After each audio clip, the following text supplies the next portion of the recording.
Nous démarrons cette revue de presse par le Kenya où c'est le grand jour, le jour tant attendu par tout le pays qui n'a dit que sur les juges de la Cour constitutionnelle vendredi où se joue le destin de Raila Odinga qui doit savoir si oui ou non son recours pour annuler la réélection d'Ourou Kenyatta à la présidence de la République aura un avis favorable. Les Kenyans attendent donc la décision épique du scrutin, écrit le Daily News, comme pour rappeler toute la tension qui règne autour de cette élection présidentielle.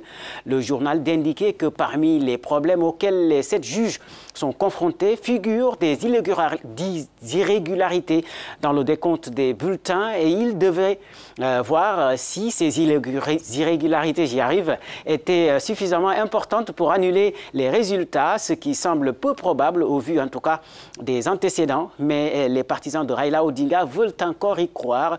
Verdict ce vendredi, même si le Daily News renseigne que personne ne sait pour le moment quand les résultats vont être dévoilés.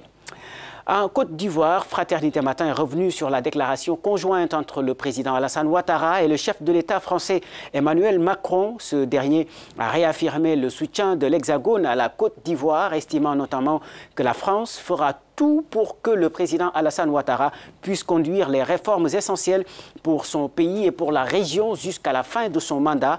De son côté, le chef de l'État ivoirien est revenu sur la coopération monétaire au moment où la question du franc CFA secoue l'Afrique francophone. Et Alassane Ouattara, président en exercice de l'UEMOA, a voulu dissiper les nuages qui planent au-dessus de la France et de ses anciennes colonies. Notre zone monétaire est une zone solide où la couverture monétaire est de plus de 75%. Nous couvrons les 3/4 de nos émissions monétaires et la Banque centrale a plus de 5 mois d'importation en devises, ce qui veut dire que c'est une zone solide. Il n'y a pas d'inquiétude, a assuré le président ivoirien.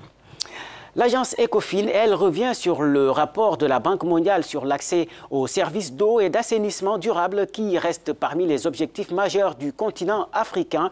Selon cette étude portant sur 18 pays dans le monde, les États devraient dépenser annuellement plus de 150 milliards de dollars d'ici 2030 pour satisfaire les besoins de plus en plus croissants de leur population. Il s'agit de besoins vitaux, surtout pour les couches les plus vulnérables, à savoir les moins âgés, les enfants âgés de moins de 5 ans dans les zones les plus pauvres. Pour le directeur général de la Banque mondiale au Nigeria, c'est une question qui devrait s'inscrire parmi les priorités des gouvernants.